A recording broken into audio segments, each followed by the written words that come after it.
बौद्ध मतावलंबी था, जैन गुरुओं से द्वेष रखता था। रानी चेलना के लिए छल से ग्रहण करके लाया, अपने आप को जैनी बता करके लाया कि मैं जैन हूं, और रानी चेलना के साथ में विवाह करके राजगिरी में यहाँ गया। बाद में ये रहस्य खुला कि ये बौद्ध मतावलंबी है, ये जिन धर्म का पालन करने वाला नहीं है। लेकिन रानी चेलना ने अपना धर्म नहीं छोड़ा। रानी चेलना ने खूब कोशिश की, खूब प्रयास किया कि तुम बौद्ध मत के लिए स्वीकार कर लीजिएगा, लेकिन उसने बौद्ध मत को स्वीकार नहीं किया। उसने कहा कि तुम जैन मत के लिए, जैन धर्म के लिए स्वीकार कीजिएगा। रानी चेलना ने अपने धर्म को नहीं छोड़ा। बोलो, रानी चेलना ने अपने धर्म को नहीं छोड़ा, इसलिए इनको धर्म पत्नी कहा जाता है। राजा शेणिक ने, रानी चेलना ने बौद्ध गुरुओं की परीक्षा ली और उनके लिए पहना, बिल्कुल फैल पाया। उसने कहा देख लो तुम्हारे गुरु फैल हो गए। राजा शेणिक को क्रोध आया, अच्छा रानी चेलना ने मेरे गुरुओं के साथ दुर्व्यवहार किया है, अब मैं जैन गुरु की परीक्षा लूंगा। और वो दिगंबर मुनिराज की परीक्षा के लिए है ना, बदला लेने के लिए घूमता है। परंतु ध्यान रख करके चलना, दिगंबर मुनिराज से कभी बैर नहीं करना। जो लेता है दिगंबर मुनि से पंगा, उसके घर में होता है दंगा। वो आदमी एक दिन हो जाता है नंगा, एक दिन हो जाता है नंगा। ये वरदान देते हैं तो क्रोध में आकर के श्राप देते हैं, अगर ये सब बनाते हैं तो सब साफ भी कर देते हैं। भैया ध्यान रख करके चलना। जैसे ही उन्होंने, राजा शेणिक एक दिन वन विहार के लिए गया, जंगल के लिए गया।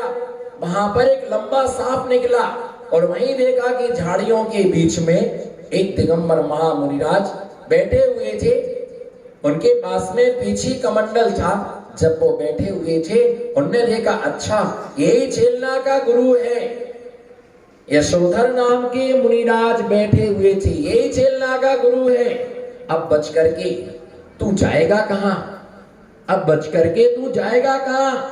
अब देखता हूं तुम्हारे लिए सांप हुआ निकला, सांप के लिए मार डाला उसने तलवार से, सांप के लिए काट डाला। सांप मर गया तड़प करके। उस सांप मरे हुए सर्प को उठा करके यशोधर मुनिराज के गले में डाल दिया। मुनिराज उपसर्ग से च्युत नहीं होते हैं, और जैसे ही मरा हुआ सर्प डाला, मुनिराज ने संकल्प कर लिया कि जब तक ये उपसर्ग दूर नहीं होगा तब तक मैं यहाँ से उठूंगा नहीं और आहारचर्या करूंगा नहीं, चारों प्रकार के अन्न जल का त्याग। मुनिराज बैठे रहे। उसके बाद वो चला गया। उस मरे सर्प में चींटियां बहुत जल्दी हो जाती हैं, और सारे शरीर में चींटियों ने काट लिया, सारे शरीर में चींटियों ने काट लिया। मुनिराज साम्य भाव से बैठे हुए हैं। संपत्ति समता ही मुनि की संपत्ति है, साम्य भाव ही उनकी संपत्ति है। और ध्यान रख करके चले कि उपसर्ग और परिचय मेरे त्योहार हैं, इनमें विशेष कर्म की निर्जरा होती है, और हम कर्म निर्जरा के लिए ही तो साधु बने। उपसर्ग से हम डरते नहीं थी, और उपसर्ग से हम डरते नहीं।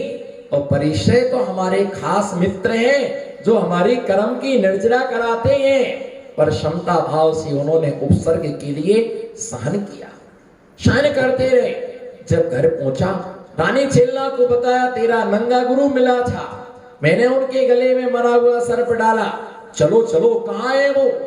अरे अब भाग गया होगा नंगा हो। नहीं दिगंबर मुनि ऐसे नहीं भागते, आरिका की उंगली में अंगूठी नहीं होती है, ये ध्यान रख करके चलना। गधे के भाग्य में गरम गरम रोटी नहीं होती है, और सर्वज्ञ की बात कभी झूठी नहीं होती है। देवों के बाल बच्चे नहीं होते हैं, देवों के बाल बच्चे नहीं होते हैं। दिगंबर मुनि चारित्र के कच्चे नहीं होते हैं, और भोगों के परिणाम कभी अच्छे, भोगों के परिणाम कभी अच्छे नहीं होते हैं। चलो चलो, राजा शेणिक भाग गया होगा वो अभी तक। नहीं ऐसा नहीं हो सकता है। रानी चेलना वहां पहुंचती है, मुनिराज ध्यान में लीन थे। रानी चेलना ने सर्प को निकाला और आजू बाजू में शक्कर डाल दी, जिससे वो सारी चींटियां उतर गई। चींटियों के उतर जाने के उपरांत मुनिराज का ध्यान विसर्जन होता है। रानी चेल्ला ने मुनिराज के चरणों में त्रैबार नमोस्तु किया। राजा सेनक ने नमोस्तु किया। अहो उस योगी की क्या समदृष्टि होगी, अहो उस योगी की क्या समदृष्टि होगी। क्या कागज और क्या नोट, क्या गोरा और क्या काला, क्या रत्न और क्या कंकड़, है ना, क्या चंदन और क्या चूना, है ना, क्या सोना और क्या कंकर, क्या लोहा, क्या कनक। ओहो अहो क्या समदृष्टि होगी। एक सुर से कपल नमोस्तु करता है, स्वामी नमोस्तु। दोनों हाथों से एक साथ दोनों को उपसर्ग करने वाले को, वो उपसर्ग निवारण करने वालों को, दोनों को आशीर्वाद देते हैं। अहो हमने उपसर्ग किया, बोलो हमने उपसर्ग किया, हमको भी आशीर्वाद। और रानी चेल्ला ने उपसर्ग का निवारण किया, उसको भी आशीर्वाद। अहो मैंने कितना बड़ा पाप किया, मैंने कितना बड़ा पाप किया, इसका दुष्परिणाम क्या होगा, मैंने कितना गुनाह किया। दिगंबर मुनिराज के लिए कसाई की मंदता होती और भाव उसके लिए पश्चाताप आया। एक गर्दन काट करके मैं मुनिराज के चरणों में चढ़ाऊंगा तो ही मेरा अपराध क्षम्य होगा, उसके बिना अपराध क्षम्य नहीं हो सकता है। मुनिराज ने तुरंत कहा कि आत्महत्या का भाव मत बनाइएगा, अपनी गर्दन को काटने का, है ना, भाव मत बनाइएगा, अपनी गर्दन को काटने का भाव मत बनाइएगा। अपनी गर्दन को काटने का भाव करना महापाप है। अरे ये तो अंदर की बात भी क्या करते हैं, जानते हैं, बोलो ये तो अंदर की बात को भी क्या करते हैं, जान लेते हैं, है ना। मुनिराज के चरणों में कसाई मंद पड़ जाती है और तत्क्षण राजा सैनिक ने उपसम सम्यक दर्शन प्राप्त कर लिया। बार बार स्तुति करने लगा, धन्य मुनीश्वर, धन्य मुनीश्वर, बोलो धन्य मुनीश्वर। हो ऐसे समदृष्टि उपसर्ग करने वाले को भी क्या दिया, आशीर्वाद दिया। और इनको भी आशीर्वाद, इनको भी आशीर्वाद। और पश्चाताप करने लगा, अपनी निंदा करने लगा। निश्चित मान करके चलो गलती का पश्चाताप आज नहीं कल होगा, जरूर होगा।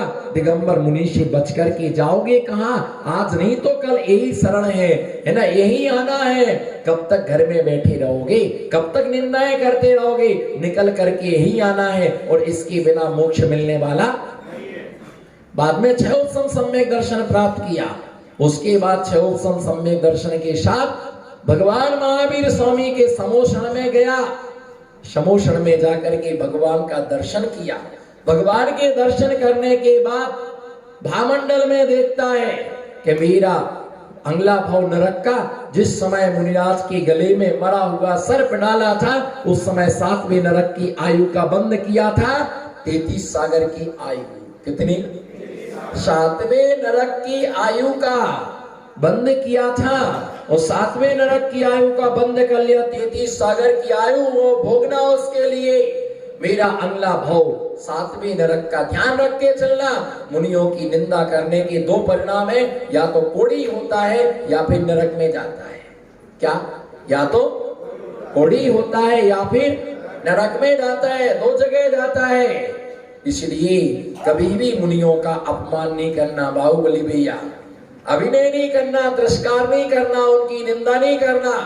बन सके भक्ति करो, नहीं बन सके रास्ता नापो, आगे जाओ, लेकिन मुनियों की निंदा, उनसे द्वेष नहीं करना। न गति बिगड़ने में समय नहीं लगता है। जैसे ही उसने अपना अगला भाव भामंडल में देखा, 7वें नरक में मुझे जाना, इतना पश्चाताप किया, इतना पश्चाताप किया, इतना पश्चाताप किया, इतना पश्चाताप किया, बोलो इतना पश्चाताप किया कि 7 प्रगतियों का क्षय करके छायक सम्यक दृष्टि हो गया। अहो